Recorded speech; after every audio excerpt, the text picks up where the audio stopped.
정윤식 가톨릭 관동대 항공운항학과 학과장님 연결했습니다. 예, 네, 안녕하십니까. 정윤식입니다. 네 교수님. 사고 원인이 현재 버드 스트라이크로, 그러니까 새가 비행기에 부딪혀서 발생한 랜딩 기어 불발이라는 것인데 좀 어렵습니다. 이게 무슨 뜻인지 한번 설명해 주실까요? 현재 그 조류 충돌에 의해서 했다는 것은 뭐 아직 확실히 밝혀진 건 아니지만, 만약에 조종사가 관제탑과 그런 교신 내용이 있다 그러면 어느 정도 파악이 되지만, 아직 그게 확인된 게 아니라서 뭐 말씀드리기 곤란하긴 하지만, 만약에 조류 충돌에 의해서 엔진 쪽으로 제가 들어갈 경우에 엔진이 손상을 입어서 엔진이 성능을 발휘 못하거나 또는 정지할 가능성이 있습니다.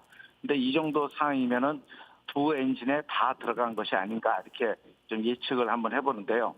그렇게 되다 보면 실제적으로 항공기 추력이 없어서 고도로 상승한다든지 아니면은 어떤 선회를 한다든지 하는 그런 조작을 하기가 상당히 어려운 상태가 됩니다.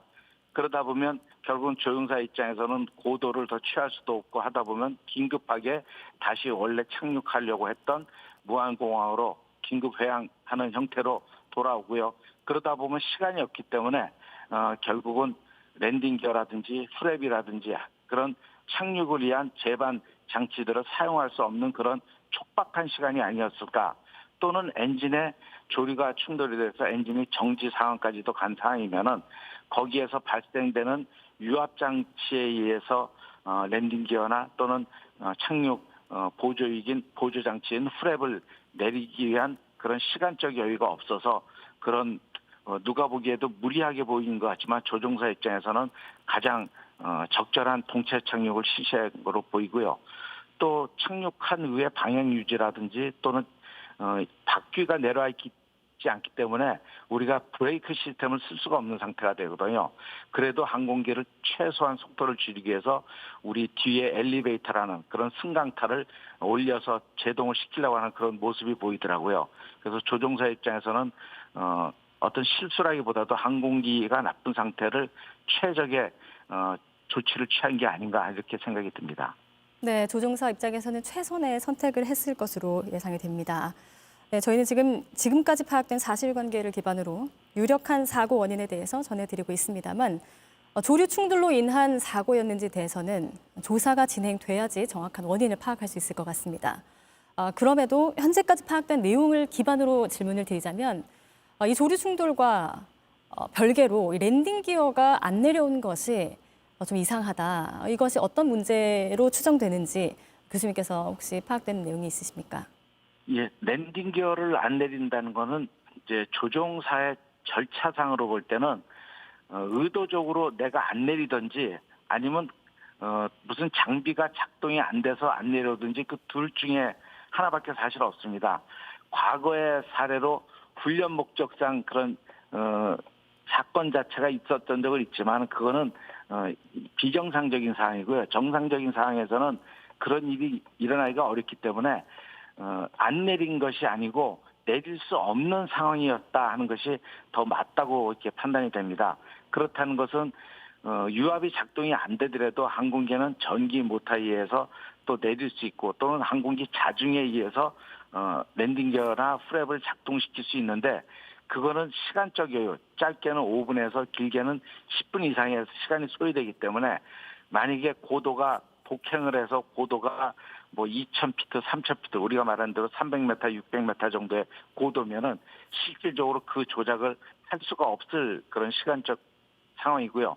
또는 조종사 입장에서 엔진 추력이 없는 상태에서 랜딩 기어나 프랩을 내렸을 때는 그게 일종의 항력 장비, 즉 저항 장치로 작동이 되기 때문에 일부러 의도적으로 속도를 유지하기 위해서 비행기 선회를 위해서 못 내리는 상황과 더불어 내리지 않는 것을 선택하지 않았나, 이런 판단까지도 좀 생각해 보고 있습니다. 네, 현재 파악되기로는 무안공항의 활주로가 짧지 않고 긴 편이라고 하던데, 이 활주로의 길이에 따라서 또는 좀 더 긴 곳으로 이동했으면 어땠을까 하는 그런 질문에 대해서는 어떻게 생각하십니까? 예, 지금 무안공항의 활주로가 2,800m에서 지금 3km 이상으로 늘리고 있는 상황인데요. 현재 737-800 기종은 약 1.5km, 2km 이내에서도 충분히 이착륙이 가능한 그런 항공기입니다. 그래서 활주로가 길이나 이런 것이 그 착륙하는 데 제한을 주거나 하는 사항은 아니었고요. 가장 가까운 것이 동쪽에 있는 광주 군공항이 있는데요. 거기도 활주로가 3km 정도밖에 안 되는 곳인데 또 737에는 전혀 문제 없는 그런 공항이고요. 거기까지 가기 위해서는 약 40에서 50km의 거리가 소요되는데 만약에 엔진이 문제인 상태면은 그 광주공항이나 또는 뭐 가까운 군산공항으로 가는 것보다 무안공항으로 다시 회항하는 것이 최적의 그런 판단이라고 생각하고 있습니다. 그래서 거기서 더 먼 공항까지 간다는 것은 도리어 위험을 초래하는 그런 상황이 될 가능성이 높습니다. 네, 다른 공항으로 이동을 한다든지 또 추력을 다시 내는 것은 시간적 여유가 없었고 굉장히 급박했던 상황으로 읽힙니다. 현재 공항은 어떤 조치를 취해야 할까요? 이제 공항은 어쨌든 공항을 폐쇄하고 구조 작업을 시작해야 되는데요. 무안공항이 국제공항으로 되어 있지만 그렇게 운영률이 높은 공항이 아니기 때문에 구조팀이 우리 김포공항이나 인천공항처럼 완벽한 그런 많은 수의 그런 구조 인원을 보유하고 있지는 않습니다. 그래서 어쨌든 화재는 진압이 된 것으로 보이고 아마 구조팀 입장에서 최선의 조치를 취한 것으로 보이는데요. 그래도 항공기 기내로 가려다 보면 다시 재화재라든지 또는 연료가 많이 있기 때문에 재화재라든지 또는 무너져서 다시 또 다치는 일이 생기기 때문에 아마 구조에 있는 구조 현장 지휘관이 아마 그걸 판단해서 하긴 하지만 시간적으로는 좀 더 걸릴 것이 아닌가 이렇게 생각을 하고 있습니다. 네, 교수님 이렇게 착륙 과정에서 모두가 안심하고 이제 여정을 마무리하는 이 착륙 과정에서 이런 큰 사고로 이어졌던 전례가 있습니까?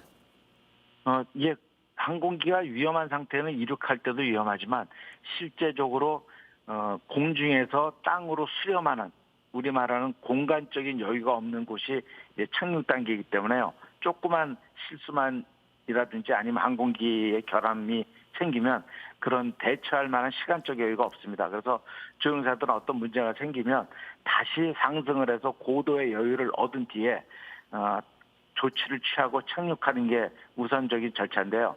아마 조종사들도 그런 조치를 초기에 취했던 것으로 판단이 됩니다. 근데 워낙에 급박한 상황이다 보니까 그 절차가 잘못됐냐 잘했냐를 떠나서 아마 절차적으로 정해진 절차대로 수행하지 않았나 이렇게 지금 보이고 있습니다. 네, 교수님 감사합니다. 네, 여기까지 듣겠습니다. 네, 감사합니다.